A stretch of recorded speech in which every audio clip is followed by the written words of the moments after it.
యేసు ప్రభు పరిచర్యను మనం జాగ్రత్తగా పరిశీలన చేస్తే first and foremost purpose of Jesus was to convey the message of Kingdom of God. దేవుని రాజ్యాన్ని గురించిన సంగతులు, పరలోక రాజ్య సంగతులను దేవుడు తన ప్రజలకు బోధించాడు. అది ఆయన మొదటి ఉద్దేశం. సువార్తను దేవుడు స్థిరపరచడానికి, ఆయన మహిమను కనుపరచడానికి ఆయన అద్భుతాలు చేశాడు. 39 రకాల వ్యాధులకు యేసు ప్రభు స్వస్థతనిచ్చారని ఒక దైవజనుడు యేసు ప్రభు చేసిన పరిచర్య, ఆయన యొక్క అద్భుతాల పరిచర్య మీద రీసెర్చ్ చేసి 39 రకాల వ్యాధులకు యేసు ప్రభు స్వస్థత.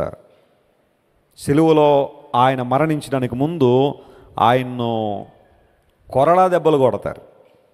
ఎన్ని కొడతారో తెలుసా? 39, ఒకటి తక్కువ 40. వాస్తవంగా 40 కొట్టాలి. అయితే ఒకవేళ ఏమన్నా ఆ కౌంట్లో ఏమన్నా తేడాలు వస్తాయేమోనని 39 వరకు, 39 lashes on the body of Jesus. He bore all of them for us. ఆయన పొందిన గాయముల ద్వారా మనకేముంది? స్వస్థత.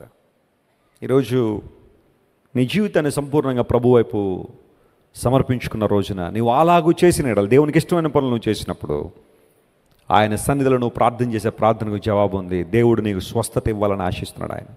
ఒకవేళ డాక్టర్ల చేతులు ఎత్తేచ్చేమో, ఇక మా వల్ల కాదండి, ఇక వైద్య శాస్త్రం అయితే ఇతన్ని బాగు చేయడం కష్టం, దేహంలో రుగ్మత లాంటిది, బలహీనత లాంటిది అని చేతులు ఎత్తేసిన వాళ్ళు కూడా నా యేసయ్య ఎంతోమందిని స్వస్థపరిచాడు. దేవుడు నా మన స్తోత్రం కలుగునుగాక.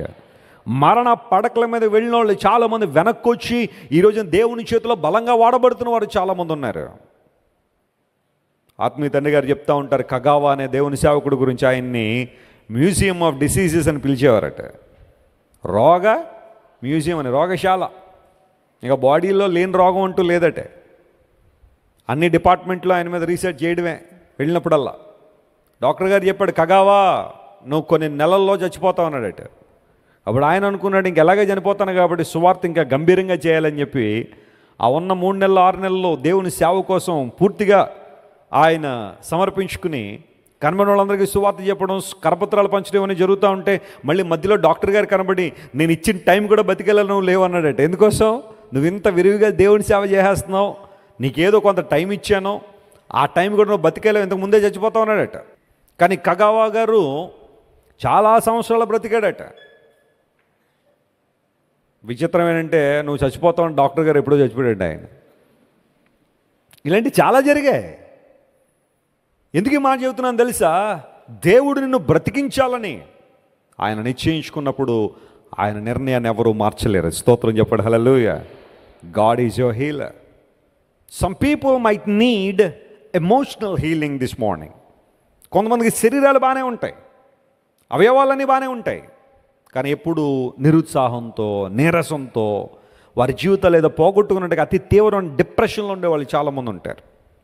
ఏదో ఒక విషయానికి తమ జీవితంలో బాగా డిస్టర్బ్ అయిపోయి ఆ విషయం వారిని అణిచివేస్తూ డిప్రెషన్లో తీసుకెళ్ళిపోతూ ఉంటే సరిగా భోజనం చేయలేరు, రాత్రులు నిద్ర పట్టదు, ఎంతమంది సైకియాట్రిస్టుల దగ్గర తీసుకెళ్ళినా లాభం లేని పరిస్థితి. వారిని చూసి తల్లిదండ్రులు బాధపడడం, వారిని చూసి అనేక మంది ఏడవడం, వాళ్ళకు కూడా బయటికి రావాలనే ఉంటుంది. నేను ప్రపంచం అంతా తిరిగి సువార్త ప్రకటిస్తున్నప్పుడు, మీటింగ్ అయిపోయిన తర్వాత ప్రార్థన చేసేటప్పుడు చాలామంది ఇదే బాధ ఈ రోజుల్లో యవ్వనస్తులు ప్రాముఖ్యంగా, అన్న డిప్రెషన్తో బాధపడుతున్నాను, ఎవరితో చెప్పుకోలేకపోతున్నా, నా కోసం ప్రార్థన చేయండి అన్న. ఎందుకమ్మా డిప్రెషను? ఏదో నేను అనుకున్నది జరగట్లేదు, నేను అనుకున్నది ఏదో నెరవేరట్లేదు కాబట్టి అతి తీవ్రంగా నేను డిస్టర్బ్ అయిపోయాను, నా కోసం ప్రార్థన చేయండి. ఎన్నో మందులు వాడాను ఇప్పటిదాకా, ఎంతోమంది డాక్టర్ల చుట్టూ తిరిగాను, ఒకదాని తర్వాత మెడిసిన్ మారుస్తూనే ఉన్నారు, కానీ ఎందుకో నా జీవితంలో మార్పు రావట్లేదు. దేవుని సేవకునిగా ప్రకటిస్తున్నా, నా యేసయ్యకు సమస్తము సాధ్యమే. హల్లెలూయా. నీ జీవితాన్ని ఆయన చేతిలో పెట్టు, ఆయన కోసం బ్రతకడం నేర్చుకో.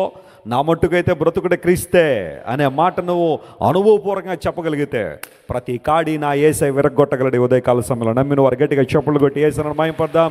My God can break every bondage, he can lift up every yoke on your shoulders. నీ భుజాల మీద మోపబడిన ప్రతి కాడిని తీసివేయగలిగిన సామర్థ్యం కలిగిన దేవుడు. స్వస్థత నీకు శీఘ్రంగా లభించును. మానసికంగా కృంగిపోయావా? శారీరకంగా అణిచివేయబడుతున్నావా? అలాగూ చేసిన యెడల లోబడు దేవుని వాక్యానికి. నీ తిరుగుబాటుతనం తిరిగిరా ప్రభు దగ్గరికి. నీ పాప జీవితాన్ని ఒప్పుకో. నిజమైన ఉపవాసం దేవుని సన్నిధిలో చేయగలిగితే దేవుడు నీకు స్వస్థత శీఘ్రముగా లభింపచేస్తానని ఆయన వాగ్దానం చేస్తున్నాడు. మీరు ఇంతవరకు విన్న దైవ సందేశం మరియు దేవుని సేవకులు చేసిన ప్రార్థన మీకు ఆశీర్వాదకరముగా ఉన్నదని విశ్వసించుచున్నాము. ఈ సందేశాన్ని మీ స్నేహితులకు, బంధువులకు షేర్ చేయండి. మీకు ఏదైనా ప్రార్థన అవసరత ఉన్నచో మా ఫోన్ నంబర్లకు కాల్ చేయండి. దేవుడు మిమ్మల్ని ప్రేరేపిస్తే విశ్వాసంతో సాగుచున్న ఈ పరిచర్యను ప్రోత్సహించండి. మరిన్ని వర్తమానాలు, పాటలు వినుటకు జాన్ వెస్లీ మినిస్ట్రీస్ అను మా యూట్యూబ్ ఛానల్ను సబ్స్క్రైబ్ చేసుకొనండి. ప్రభువైన యేసుక్రీస్తు కృప మీకు తోడైండును గాక.